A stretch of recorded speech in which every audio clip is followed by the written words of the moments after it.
Buenas tardes a todos los amigos del Instituto Cervantes de Palermo en esta segunda edición de Lecciones Palermitanas de Hispanismo en Línea, que empezamos el año pasado, si recuerdan que muchos de ustedes también nos acompañaron, en plena lockdown de la pandemia.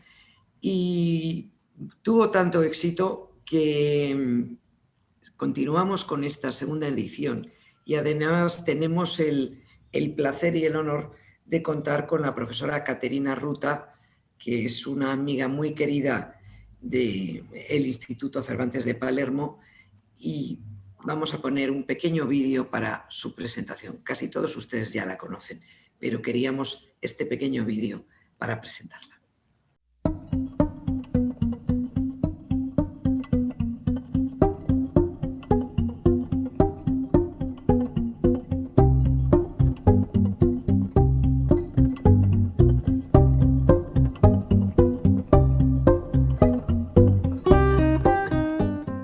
La italiana María Caterina Ruta es catedrática emérita de literatura española de la Universidad de Palermo, ciudad en la que nació en 1941.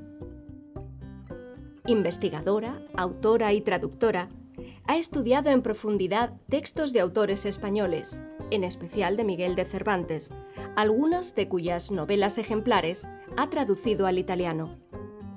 Además de su célebre libro Memoria del Quijote, publicado en español en 2008 por el Centro de Estudios Cervantinos, es autora de otros destacados estudios en torno al Quijote. Ha analizado la narrativa del Siglo de Oro y de los siglos XIX y XX. Ha editado volúmenes de actas de congresos sobre asuntos como la cultura española durante y después del franquismo o del modernismo a las vanguardias. En su libro Novecento Hispánico, indaga en la poesía del siglo XX y de poetas actuales como Jorge Urrutia o José Manuel Lucía Mejías. La reconocida hispanista escribe en las revistas especializadas Anuario de Estudios Cervantinos y Anales Cervantinos. María Caterina Ruta, distinguida con la encomienda de la Orden de Isabel la Católica, presidió entre 2004 y 2007 la Asociación de Hispanistas Italianos, entidad de la que es socia de honor. También fue vicepresidenta de la Asociación de Cervantistas de 2009 a 2015.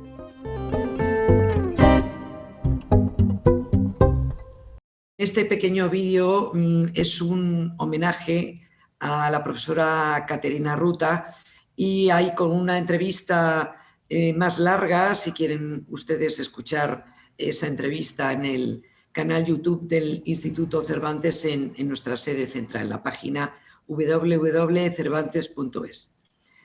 Muy bien, Caterina, pues sin más preámbulos, queremos dedicar esta segunda edición de Lecciones Palermitanas de Hispanismo en Línea a ti, y por eso queríamos empezar por esa labor extraordinaria de toda una vida dedicada al hispanismo, y que hace unos años pues te meritó para recibir la Orden de Isabel la Católica.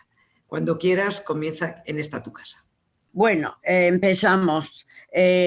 Otra vez, buenas tardes a todos. Gracias por estar escuchándome, y sobre todo gracias al Instituto Cervantes, que ha preparado este pequeño vídeo que me gusta mucho y que espero pueda conseguir y guardarlo para mis parientes y mis amigos. Muchas gracias al Instituto, a Beatriz en especial modo, pero también a María Laura, que siempre es una ayuda imprescindible para cualquier relación online y en presencia también. Como dije ya, no puedo, prefiero leer porque he intentado sintetizarlo todo, y es mejor leer y luego hablar en cambio libremente y más ampliamente al final si es necesario. El título lo saben, lo han leído, por eso empiezo.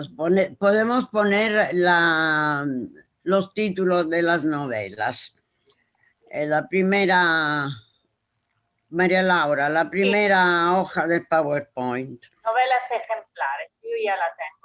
Eso, aquí salen todos los títulos de forma que no lo tengo que repetir y leer. La colección de las novelas ejemplares de Cervantes plantea muchas preguntas sobre la novedad del género narrativo respecto a la tradición existente. En varias ocasiones se han puesto de relieve las relaciones de las mismas con el conjunto de la obra cervantina y con el patrimonio literario externo que se podía conocer en su época. Recuerdo en especial modo la conferencia de Aldo Ruffinato. Según la opinión de que Cervantes todo lo cambia y lo ajusta a la modernidad que está protagonizando, mi examen de las novelas se centra en las dificultades que se encuentran a la hora de clasificarlas por categorías o más aún de definir los recursos técnicos que utiliza en su reinvención de los géneros narrativos o de individuar la posición del autor frente a ciertos problemas de la sociedad contemporánea. En la expresión de su universo social, sentimental y ético, el escritor se percata de tener que adaptar sus creaciones a las modificaciones que se habían producido en la cultura europea del siglo XVII. Trataré ahora el problema del marco de las novelas. Cada vez más se va demostrando que los que se han llamado descuidos del autor no son tales. Si Cervantes calculaba con atención la arquitectura de sus obras, hay que suponer que también en el caso de las 12 ejemplares existiera un hilo conductor, aunque los intentos realizados hasta ahora no han dado respuestas completas.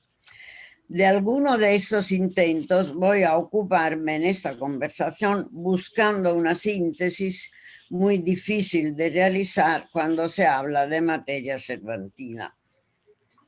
Presente ya en la tradición clásica, en la Edad Media, el uso del marco que da una forma unitaria a un conjunto de cuentos dominados por la intención didáctica y moral se vuelve a proponer en la disciplina clericalis del siglo XI, en las colecciones de cuentos orientales, veas el Zendebar, el Khalil Dimna, el libro de los engaños de las mujeres.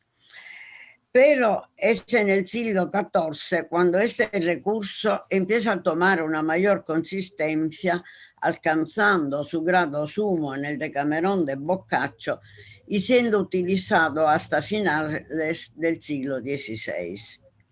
Sin embargo, en esta estructura, en su apogeo compacta y coherente, se van formando quiebras que llevan a la progresiva reducción del marco. En Italia ya Bandello no lo emplea, declarando en su proemio que la sucesión de las novelas respondía a un orden casual y espontáneo, que las reunía en 3 partes. En España, en cambio, el marco se volverá a utilizar en las colecciones de novelas publicadas a lo largo del siglo XVII. Por mi parte, tuvo ocasión de formular una hipótesis de la existencia en las novelas ejemplares de un marco escondido que encierra en sí las 12 novelas y que está constituido exactamente por el prólogo del autor y el epílogo representado por el final del Coloquio de los Perros. El razonamiento de tipo metanarrativo formulado por Cervantes antes de entrar directamente en sus relatos y al momento de salir de ellos se sitúa en el presente del acto enunciativo e indica el sentido de la coherencia que él quiso dar a sus 12 narraciones. En el prólogo, Cervantes, mientras que encamina al lector en la dirección de la lección moral que de cada novela y del conjunto se puede desprender, no excluye el placer estético de la lectura. Algunos entre sus contemporáneos en los preliminares del libro demostraron haber captado las distintas cualidades que estos textos poseían. Por su parte, el escritor en el prólogo declara: he les dado, aquí lo pueden leer, he les dado el nombre de ejemplares, y si bien lo miras, no hay ninguna de quien no se pueda sacar algún ejemplo provechoso. Y si no fuera por no alargar este sujeto, quizá te mostrara el sabroso y honesto fruto que se podría sacar así de todas juntas como de cada una de por sí.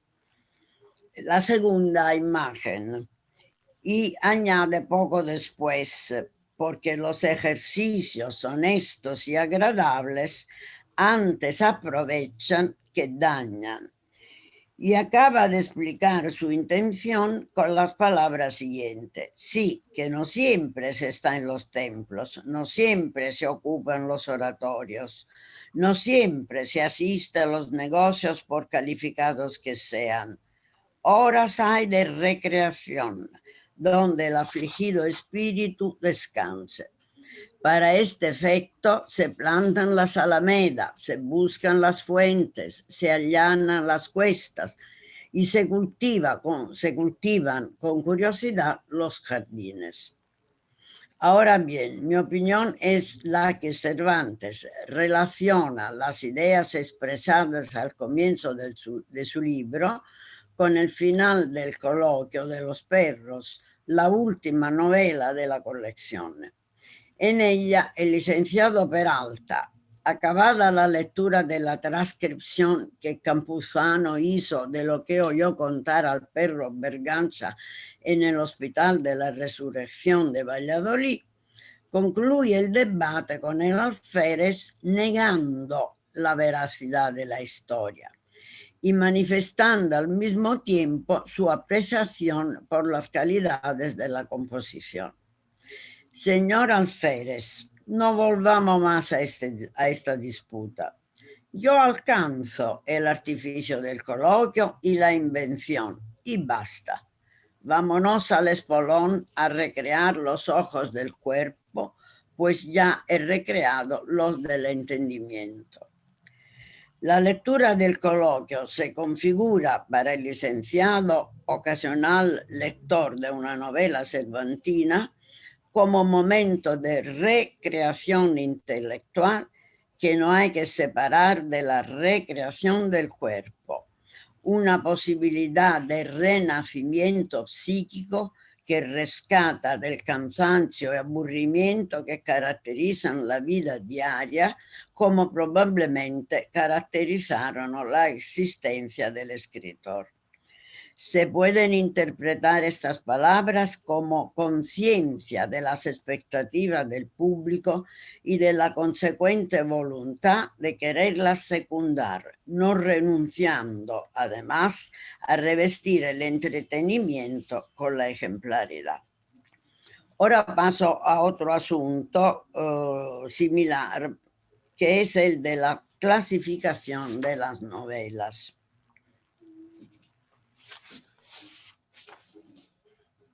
Sí, no tengo que un momento solo.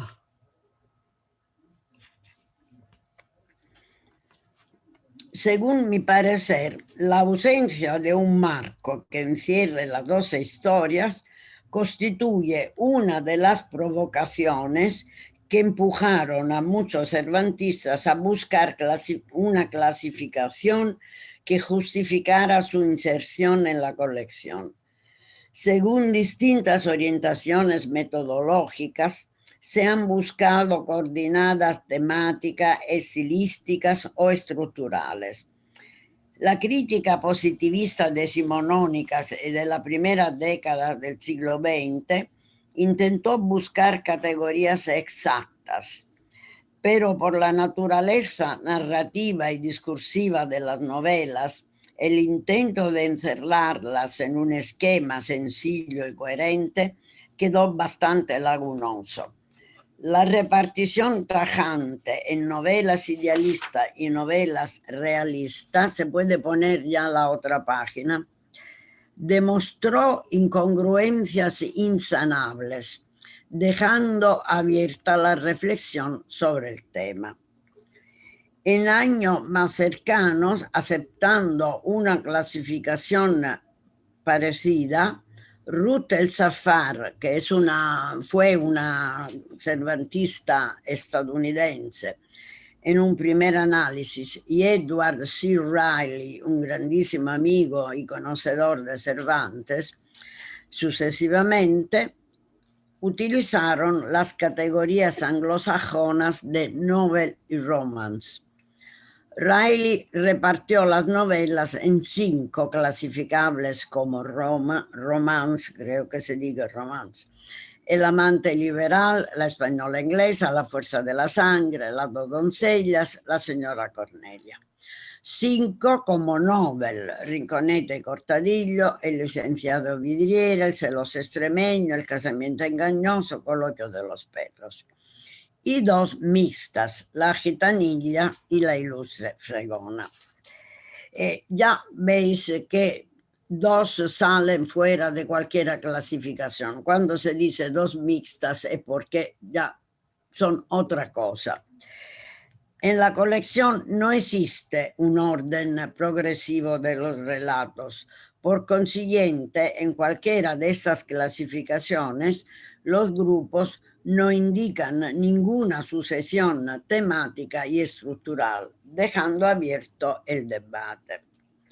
En los años 40, Joaquín Casalduero, sí, lo tenemos allí, se empeña en buscar un tema común a las 12 narraciones y lo encuentra por un lado en la sumisión a la contrarreforma y por otro en el amor, que imprimiría su sello a las 11 narraciones en formas y centralidad distinta.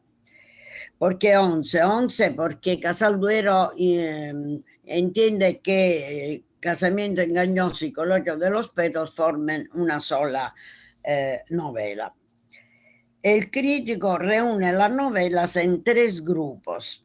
En el primero de 5 prevalece el amor ideal. Y aquí veis los títulos que ya conocemos.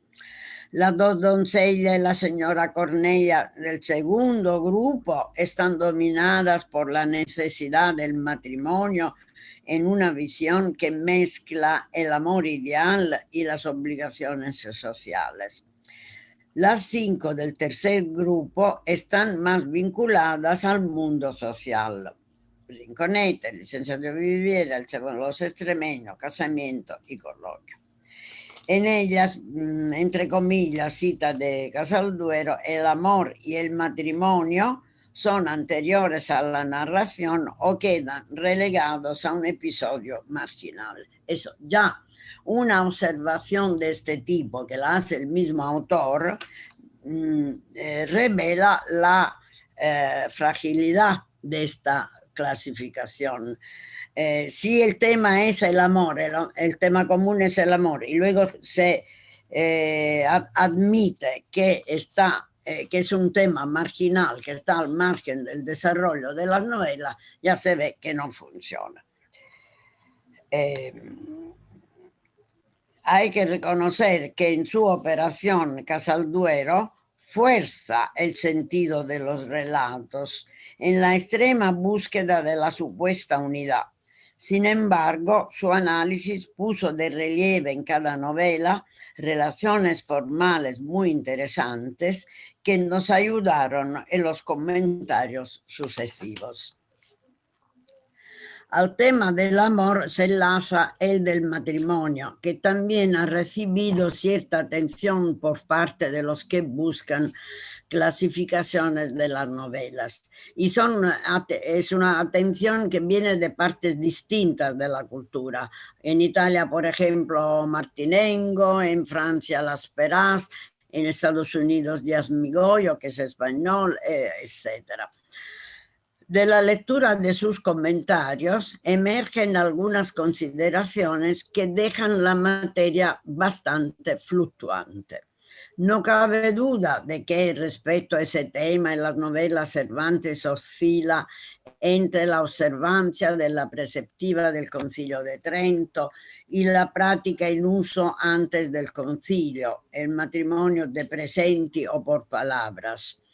En este caso se admitía el matrimonio clandestino basado en la promesa que los dos enamorados se cambiaban de ser esposos en el futuro y que se acompañaba con la unión de las manos derechas, posiblemente en presencia de testigos.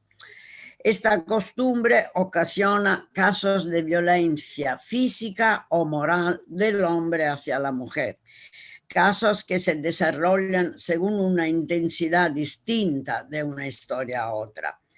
Estos casos se van matizando desde la circunstancia de la localidad de la fuerza de la sangre, víctima de una ofensa absolutamente injustificada, hasta las diferentes formas de consentimiento de las otras mujeres a una presión psicológica que el escritor describe con vocablos sacados del ámbito militar y guerrero, respetando en esto, no sin dejar transparentar cierta ironía, la tradición poética que en las metáforas de tema amoroso recurría a las armas de amor.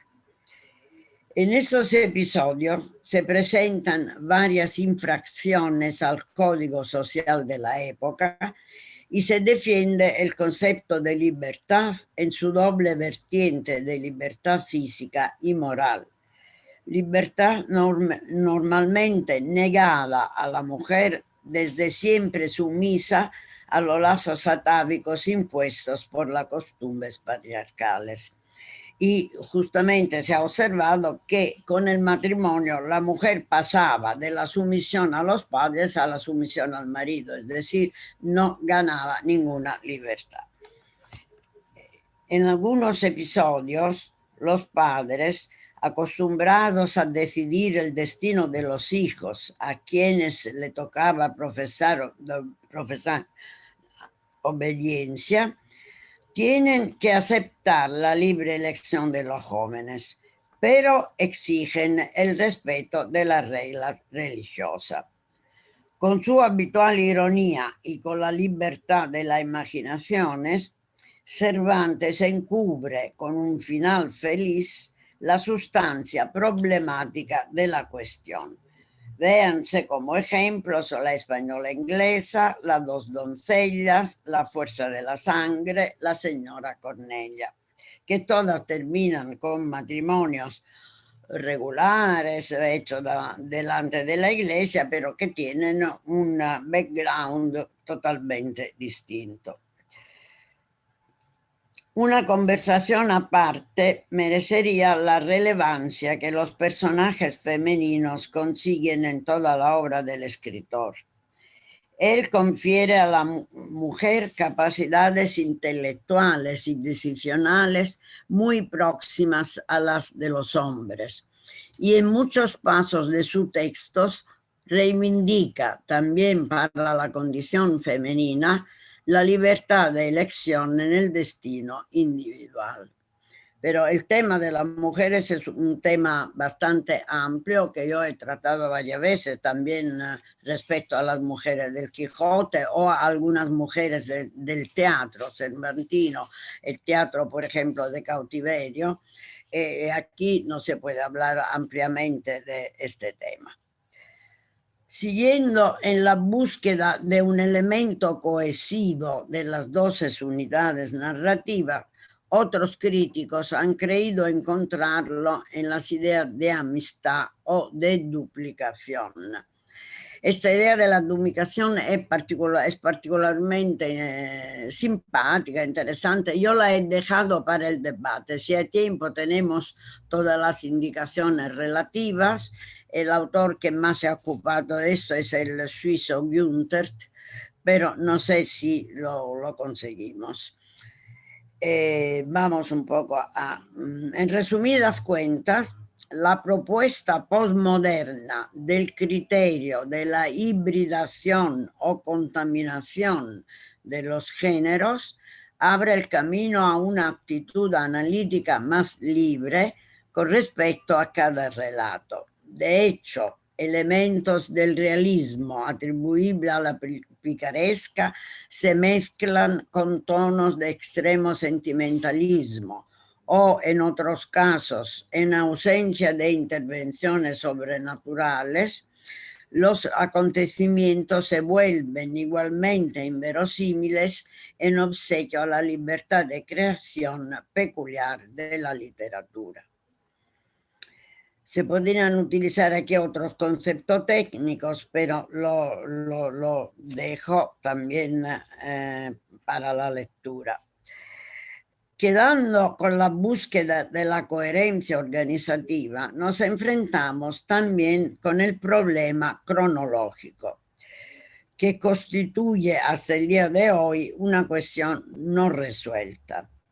Referirse a las fechas de la escritura de las novelas a través de las relaciones históricas y autobiográficas contenidas en ellas solo permite avanzar conjeturas que hasta el presente no pueden considerarse como definitivas. Piénsese, por ejemplo, en La pareja, El casamiento engañoso y Coloquio de los perros, que escrita probablemente entre 1606 y 1610, cierra la colección, mientras que la fecha de composición de La gitanilla, que encabeza el libro, se pone entre 1610 y 11, como si Cervantes hubiese escrito al final la novela que abriría la colección. Por lo tanto, tampoco el orden cronológico no puede ayudar. Y Cervantes creo que no quería que nos ayudara. La dificultad de encontrar una unidad temática en la colección de las novelas ejemplares se justifica también con el hecho de que el libro resulta de una selección de textos entre los muchos que el escritor había compuesto antes de su publicación. Es cierto que algunas novelas habían sido aprovechadas para la elaboración del Quijote, y quizás en la segunda década del siglo XVII lo serían en la redacción del Persiles. Por el carácter del nudo argumental de algunos entremeses y comedias, se puede sospechar que también en este caso Cervantes operó una conversión de género, según el concepto de intratextualidad que explicó bien Aldo, dejando para el libro de 1613 un número reducido y especialmente armonioso en su organización. Ahora vemos directamente esta relación con los géneros literarios. Yo creo que ya se ha notado que hay mucha libertad en la creación de estas novelas. Sin embargo, vamos a ver algún ejemplo que lo especifica mejor. Cuando Cervantes empieza su carrera literaria, los géneros narrativos que tenían éxito eran la novela pastoril, la picaresca, la sentimental, la de aventura y cautiverio y los libros de caballerías. Con su producción se lleva a cabo el superamiento de esos géneros por las variaciones operadas tanto en los contenidos como en la construcción del texto. Estas elaboraciones empiezan ya con la Galatea y llegan hasta el Persiles, pasando por El Quijote de 1605, las novelas ejemplares en 1613 y El Quijote de 1615. En su primera obra, la reinvención afecta a la novela pastoril y en la última a la novela bizantina. En los dos Quijotes y en las novelas ejemplares, Cervantes se enfrenta con los otros géneros, variando tanto el plano de la expresión como el del contenido. En sus textos todo convive, mezclándose y fundiéndose, temas y motivos de diferentes procedencias, registros lingüísticos distintos y estructuras narrativas variadas en una rápida y subterránea recomposición que origina un nuevo producto ajeno a las convenciones del tiempo. Sabemos que los libros de caballerías forman el blanco de su obra maestra. En las novelas ejemplares, realismo e idealismo confluyen hasta la renovación de la narrativa sentimental, la picaresca, la novela de aventura. No es posible comentar cada novela, por consiguiente propongo algunos ejemplos que se refieren a las refundiciones del modelo picaresco. Hubiera podido elegir también el modelo pastoril, pero el modelo pastoril creo que se muestra más evidente después de la Galatea en El Quijote. La historia que ofrece el más amplio panorama de condiciones sociales es sin duda alguna la del coloquio de los perros. En ella, la temática de la búsqueda de un amo le permite al escritor explorar trabajos y profesiones, entre ellos muy diversos. Un momento.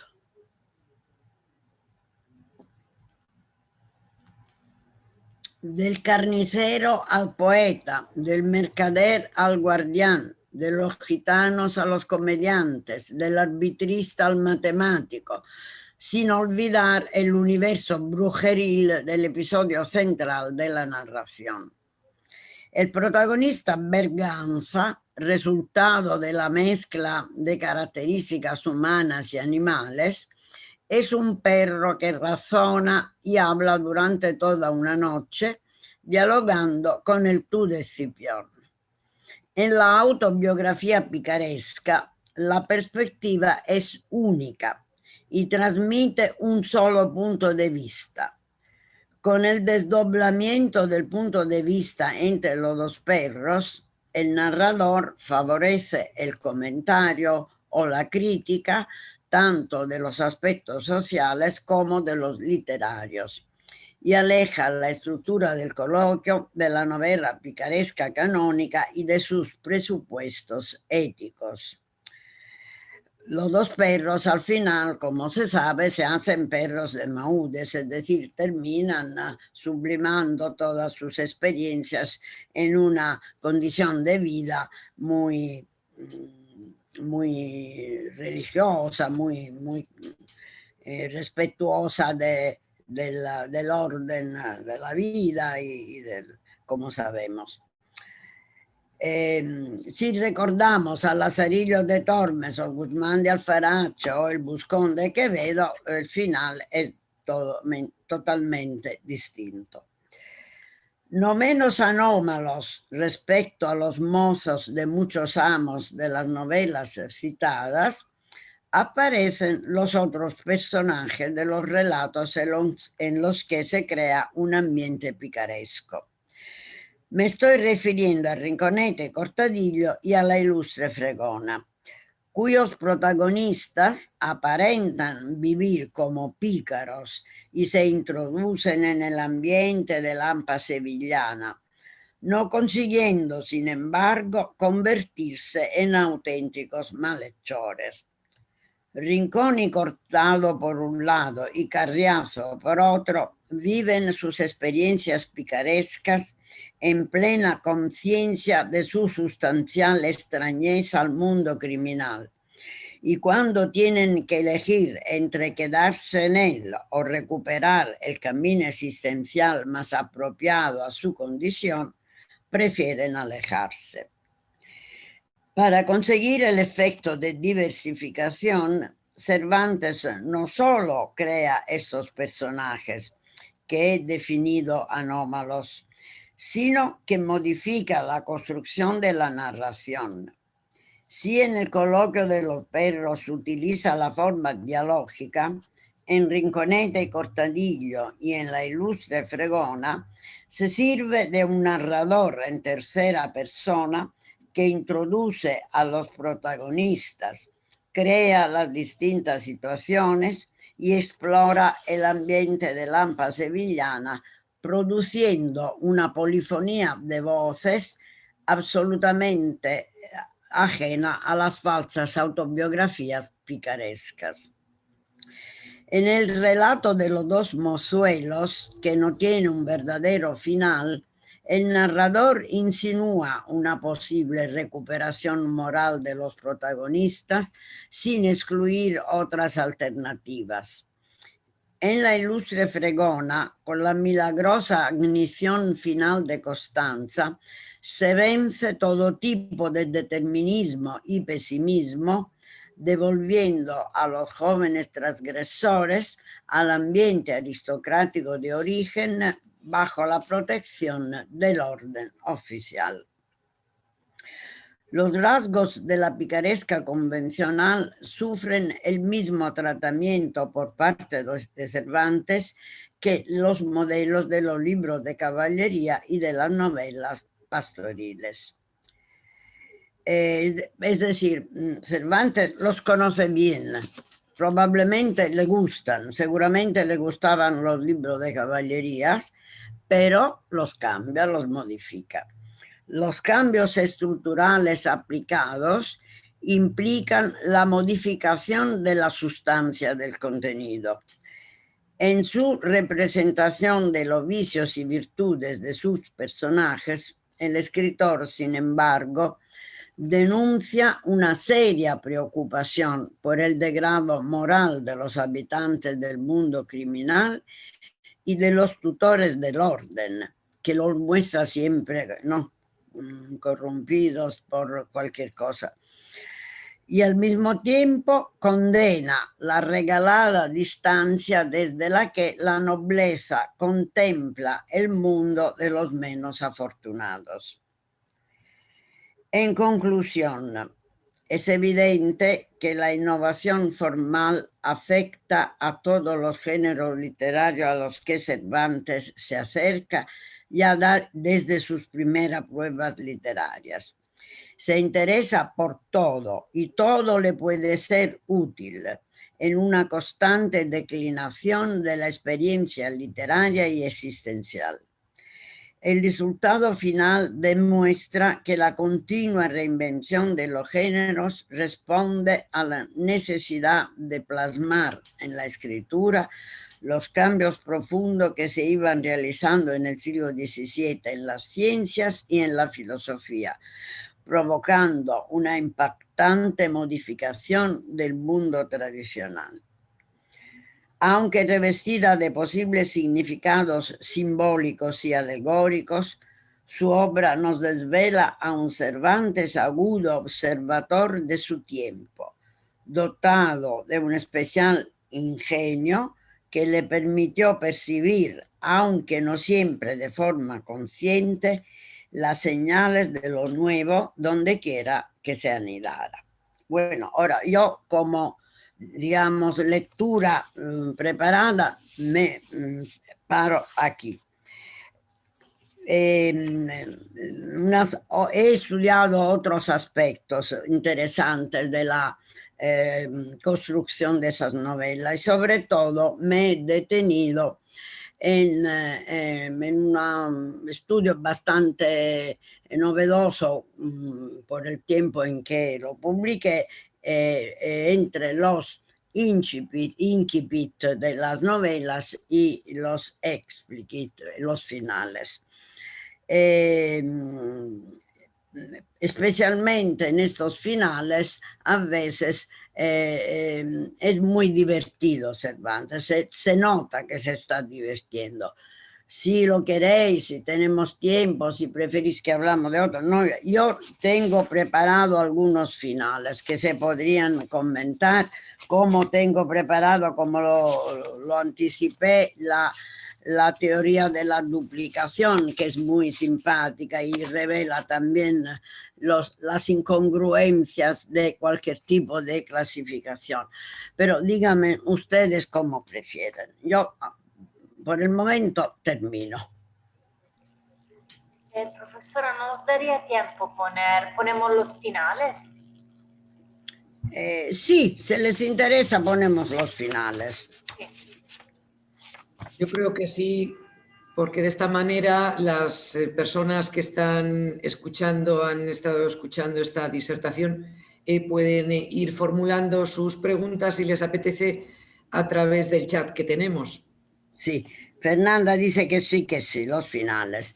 Bueno, yo he preparado 3, la gitanilla, el amante liberal y la fuerza de la sangre, que son más o menos los finales que terminan con el matrimonio según el Concilio de Trento, ¿no? Según el matrimonio regular con todas las formalidades que son actuales todavía. Pero hay cosas que notar. Yo aquí no lo leo todo. Se puede poner un poco más pequeño de manera... No, bueno, lo leo en mi papel. No importa. La gitanilla. Dio priesa a su partida por llegar presto a ver a sus hijos y dentro de 20 días ya estaba en Murcia. Este sería el padre, ¿no? Del padre del joven... con cuya llegada se renovaron los gustos, se hicieron las bodas, se contaron las vidas y los poetas. Eso, a partir de aquí hay que notar la ironía y lo divertido que está Cervantes. Y los poetas de la ciudad, que hay algunos y muy buenos en Murcia, no sé si sabía que había poetas buenos en Murcia, tomaron a cargo celebrar el extraño caso, juntamente con la sin igual belleza de la gitanilla. Y de tal manera escribió el famoso licenciado Pozo que en sus versos durará la fama de la preciosa mientras los siglos duraren. Entonces, ¿quién es este Pozo? Este Pozo probablemente no existió, pero ha dado lugar a que los eruditos del positivismo, por ejemplo, y después también alguna que otra persona, se empeñaran en buscar en los archivos de Murcia la existencia de este pozo. Ahora, en sus versos durará la fama de preciosa, yo creo que sea de preciosa, esto lo copié de internet, pero no creo que sea, mientras los siglos duraren. Ahora, esta es una exageración, ¿no? No de tipo cultista o conceptista, sino muy cervantina, es decir, está tomando en broma todo lo que se dice, se cuenta de las bellezas de algunas personas. Olvidábaseme de decir, noten olvidábase, es decir, el narrador entra, no el narrador, sería el autor, entra directamente en el texto. Como la enamorada mesonera descubrió a la justicia no ser verdad lo del hurto de Andrés el gitano y confesó su amor y su culpa, a quien no respondió pena alguna porque en la alegría del hallazgo de los desposados se enterró la venganza y resucitó la clemencia.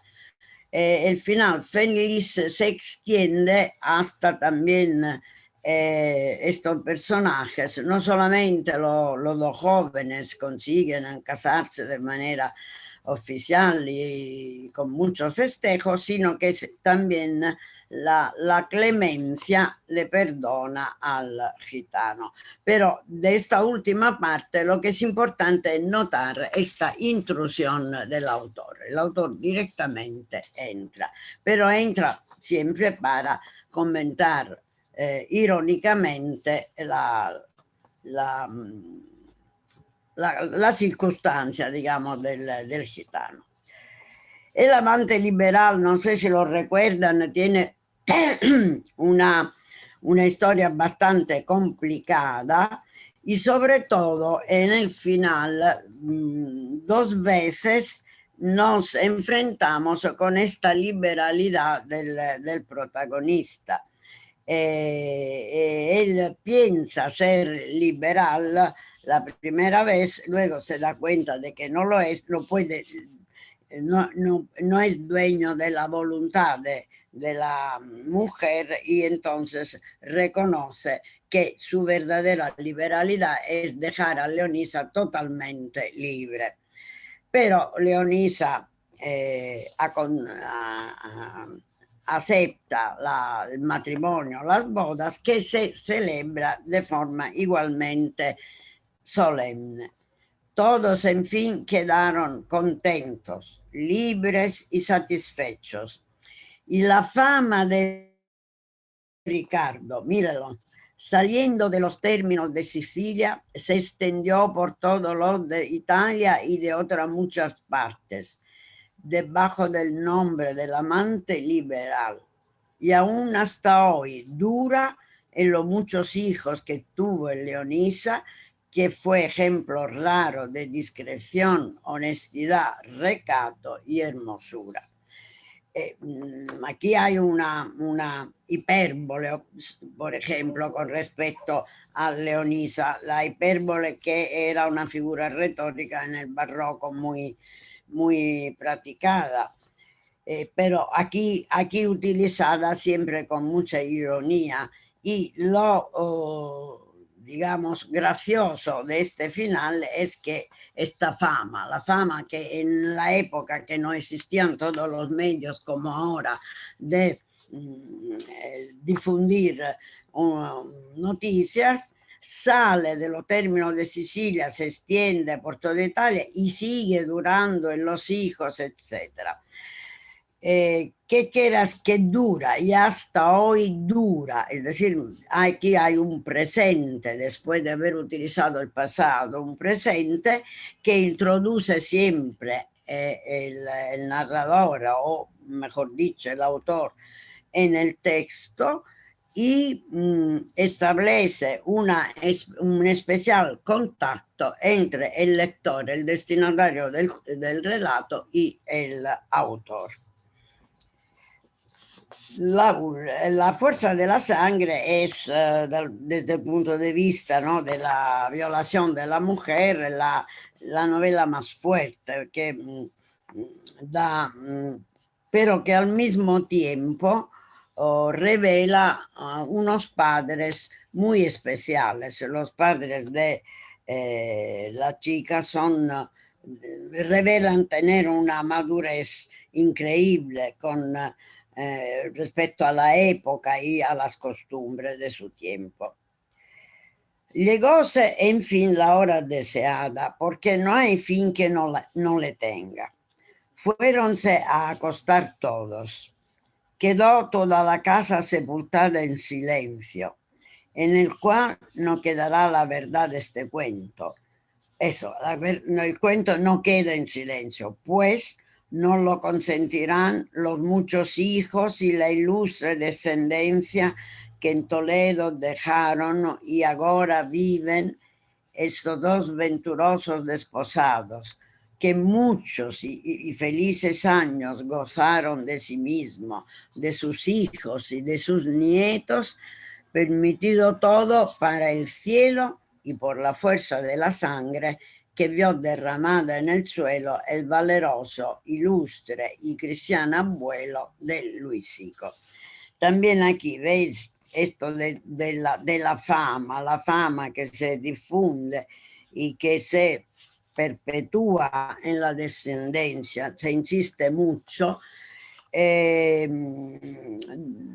No creo seriamente, es decir, las verificaciones que se han hecho estudiando sobre todo los finales en relación al comienzo nos empuja a ver mucha ironía, no tanto respecto a las costumbres de la época o a la sociedad, sino a la manera de terminar los relatos con estos epigenios muy, muy improbables.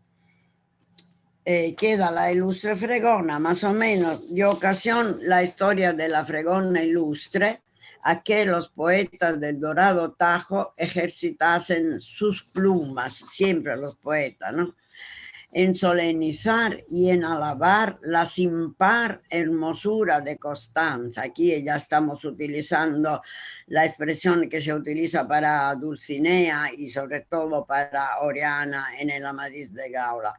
La sin par hermosura de Constanza, la cual aún vive en compañía de su buen mozo de mesón y Carriazo, ni más ni menos, con 3 hijos que sin tomar el estilo del padre, ni acordarse si hay almadrabas en el mundo, hoy están todos estudiando en Salamanca. Y hay una cosa, otro periodo final que no nos interesa.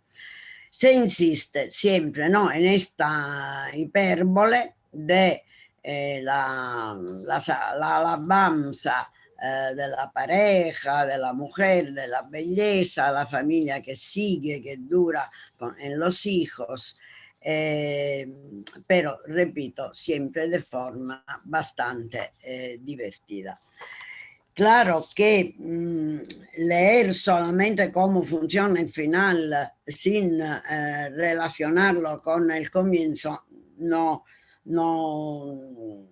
funciona mucho. Sin embargo, no lo puedo hacer, no lo puede hacer porque para estudiar los comienzos hay que hacer mucha teoría. Y no era ocasión esta para hacer teoría, sino para entretenernos una media hora aprovechando todo lo que nos ofrece Cervantes y que no nos cansa nunca porque cada día se puede descubrir algo nuevo y algo más interesante. Bueno, ahora me callo. A ver si hay preguntas o si tengo que explicar mejor algo, aquí estoy a su disposición. Sí, María Laura, creo que ya hay alguna pregunta, ¿no?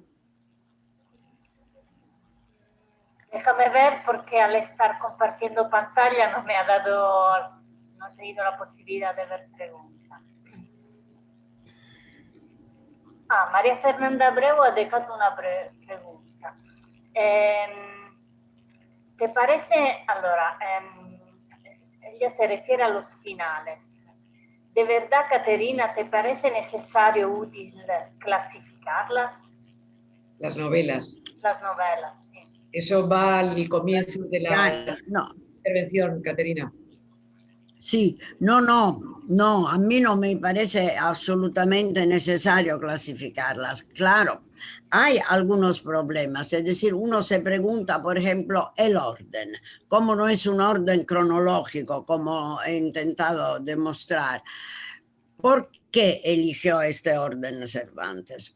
Eso es una cosa, una pregunta frecuente y que no se puede resolver. No, lo que yo he intentado, probablemente tenía que explicarlo mejor y con ejemplos más numerosos. Lo que he intentado decir es que cualquier tipo de clasificación se utilice, no consigue resultados. Es decir, hay siempre 2 o 3 novelas que son huidizas, que se escapan.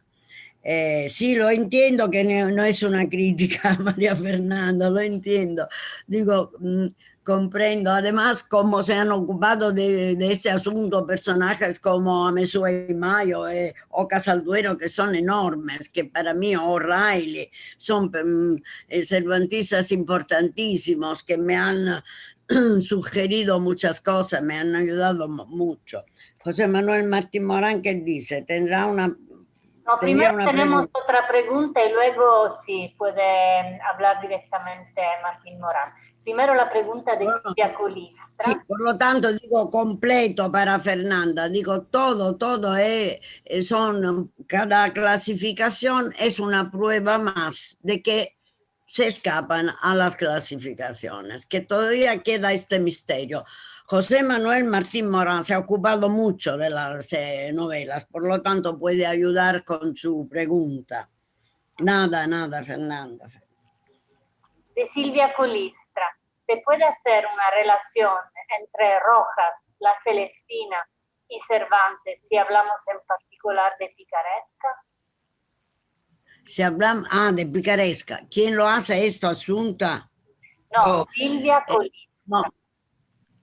¿Cómo? Silvia Colistra. Sí, bueno, no. Digo, yo no sé si hay una relación estrecha, porque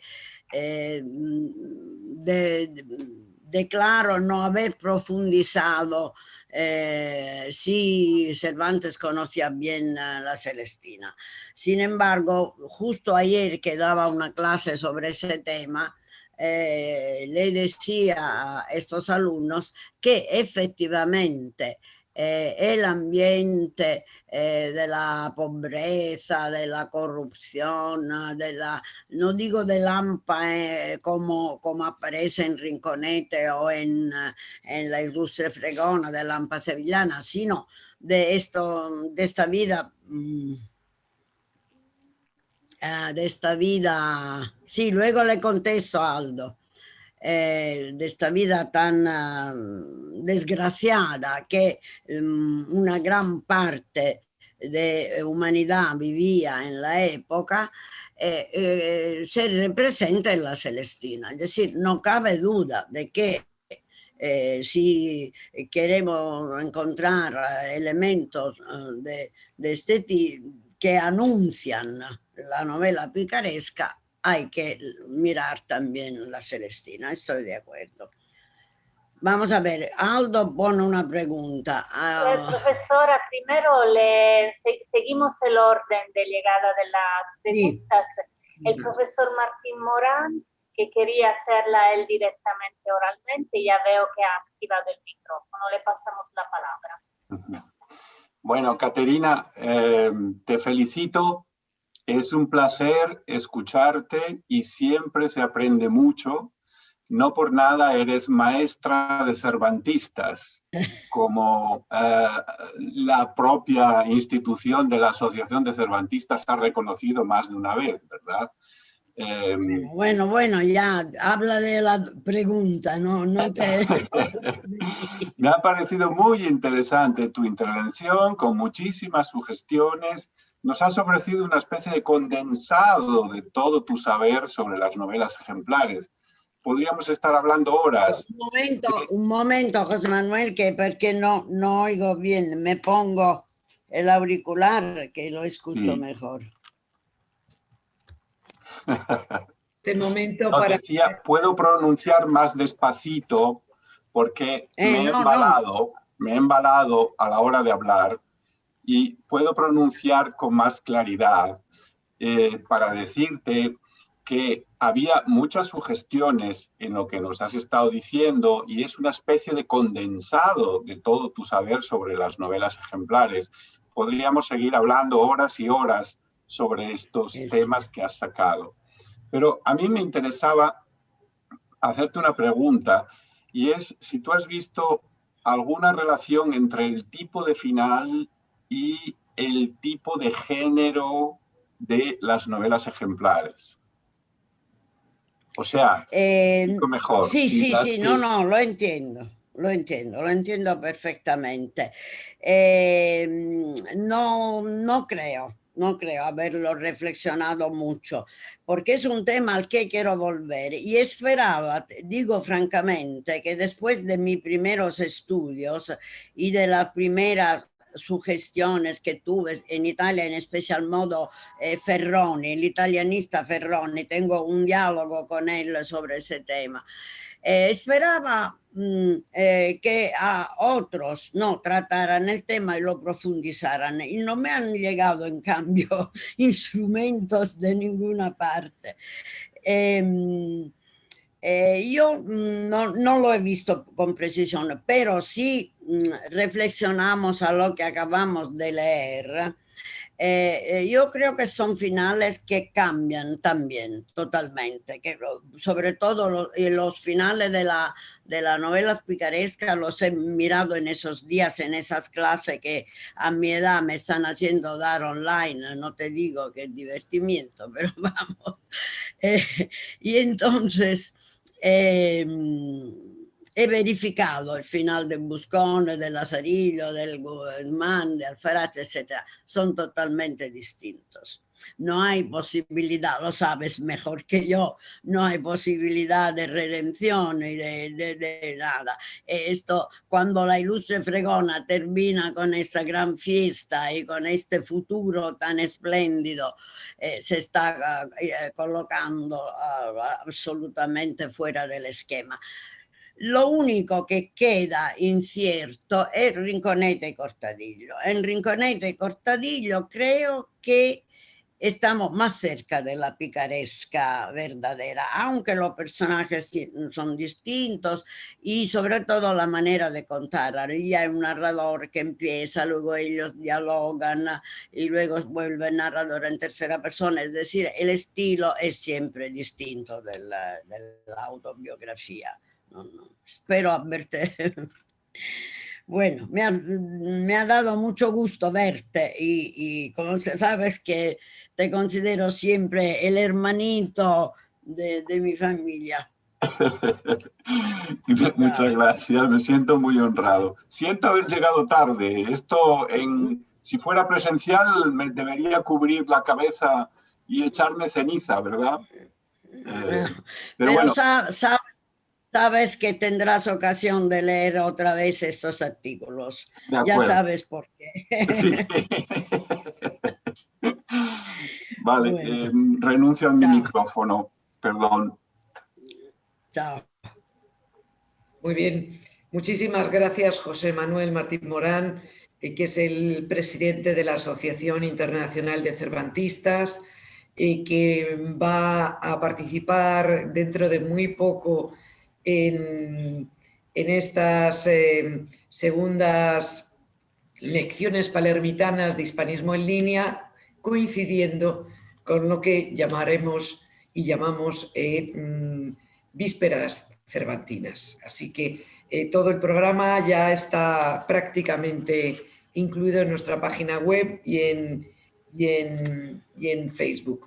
Sigan atentos para todo este ciclo. Y María Laura, creo que había otra pregunta, ¿no? Sí, del profesor Aldo Ruffinato. No sé si quiere hablar directamente a él reactivándose el micrófono o prefiere que lea yo la pregunta. Creo que está buscando... La forma, yo había leído la pregunta, sin embargo. Se me oye de todas formas. Chao, Aldo. Chao. Bueno, una pregunta que se coloca al margen de tu estupenda relación, que sin embargo está muy relacionada con las novelas ejemplares cervantinas. ¿Sabes que un misterio que todavía queda en pie y que no se ha solucionado, en mi opinión, es el de la autoría de La tía fingida? O sea, esta novela que aparece, como bien sabes, en el manuscrito Porras y que nunca fue publicada, puede ser atribuida a Cervantes o, en tu opinión, no pertenece a Don Miguel. Yo tuve ocasión de ocuparme de esta novela cuando tenía que preparar la publicación de las novelas ejemplares. Habíamos concertado en Palermo presentar una nueva visión, sobre todo desde Italia, ¿no? El objetivo de esta edición era ver las novelas desde Italia. Y me ocupé de esta porque recuerdo que Jorge Urrutia, que era el editor, que representaba por lo menos Biblioteca Nueva, la editorial, me proporcionó el artículo de... Creo que Leverty, ahora no recuerdo perfectamente. Sí. Leverty. Además de los otros que existen. Y yo, después de haberlo visto todo, y he visto que recientemente ha salido algo también, ¿no? Otra cosa que creo tener en la pantalla guardada para cuando pueda leerla. Yo creo que todavía no hay argumentos suficientes ni en favor ni en contra. Es decir, no me siento preparada para decir no o sí. Creo que los hay de una forma y de la otra. Y habría que hacer otro estudio, pero un estudio inmenso, porque si uno quiere ver todas las posibles sugerencias que la tía fingida da para comprobar que es de Cervantes, el estudio es inmenso. Yo me rindo, ya no tengo ganas y posibilidad también, porque uno se cansa, tú sabes, tantas horas de trabajo ya son muchas, y son demasiadas, creo, no muchas, demasiadas. No, lo sabía muy bien. No sé si, tú sabes, tienes una idea. Digo... Tengo una idea de que la pregunta que hice es una de las típicas preguntas imposibles. Sí, es decir, que no hay solución. Yo creo... Lo que sí, que se puede afirmar con respecto a la tía fingida es que parece más bien una versión en prosa de un entremés. O sea que parece más bien pertenecer como género al género de los entremeses. Y por otro lado, que claramente se inspira en la Lozana andaluza. Creo que más cosas no se pueden decir. Que sea cervantina o no, no lo sé. Además, si fue realmente cervantina, él no quiso de todas formas apoderarse de su autoría. Por eso yo también es lo que opino con las novelas ejemplares. Claramente hizo una selección. No cabe duda que seleccionó. Sí, hombre, claro. Y tenía muchas más. El problema de Cervantes enorme es, y lo sabemos bien, es el que faltan los documentos, es decir, a no tener ni manuscritos ni otra cosa. Algunos problemas quedarán sin la definición tajante que un estudio filológico serio podría dar. Aquí solo el manuscrito Porras nos propone el texto y no tenemos más elementos, vamos. Muchísimas gracias, y si no hay más preguntas, gracias Caterina, gracias a todos vosotros.